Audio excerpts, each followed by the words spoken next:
លេខិតសំទោសតាមទូរស័ព្ទខ្ញុំបាទពាក់មីប្រធានក្រុមផ្ការិចគ្រប់រដូវសូមធ្វើការសុំទោសជាសាធារណៈចំពោះបុគ្គលឈ្មោះជឿនច័កហើយជីងច័កជេ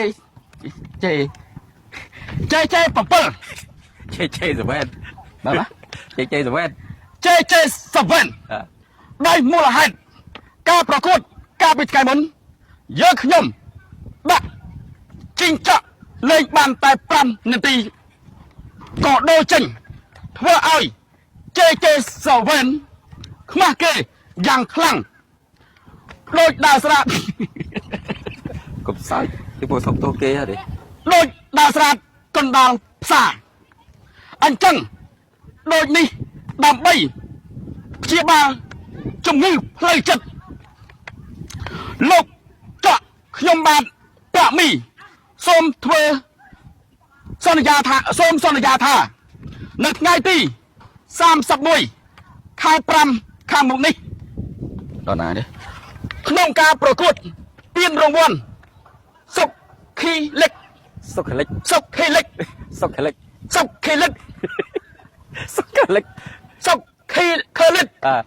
រដូវកាលទី8ដែលមានការប្រកួតសប្បុរសធម៌រវាងក្រុមសសយកកអឡូស្តាសសអស្តាសសយកកអស្តាប្រកួតជាមួយក្រុមផ្ការិចគ្រប់រដូវយើងខ្ញុំដាក់ជីងច័កលេង45នាទីពេញទោះលេងមិនកើតក៏ដោយហើយនឹងផ្ដល់ឲ្យផ្ការិចគ្រប់រដូវ100អាវសម្រាប់ចែកជូនហ្វេងជីងច័ក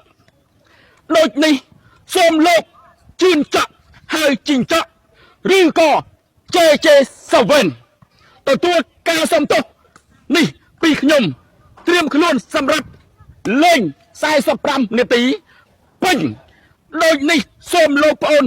មកចូលរួមឲ្យបានបងប្អូនដូចនេះសូមបងប្អូនមកចូលរួមឲ្យបានច្រើនកកដើម្បីជាសាក្សីថា JJ7 លេងបានពេញតង់ឬអត់ថ្ងៃនេះផងដែរក៏មានតារាចម្រៀងហងមាសមិនហងមាសទេបាទមាសសុកសុភាក៏មានតារាចម្រៀងមាសសុកសុភាក្រុមក្មេងខ្មែរគីងគួស្អីគីងឈី rapper ក្រុមក្មេងខ្មែរហើយអានវិញគីមឈីនិងតារាចម្រៀងផ្សេងទៀតផងដែរដើម្បីជាការលងចិត្តលោក JJ7 ហើយជីងច័កសូមស្ដាប់ចម្រៀងអាយ៉ៃមួយបទជាតិជាខ្មែរត្រូវតែសាងនៅភពសំណាងគ្រប់ប្រមុខ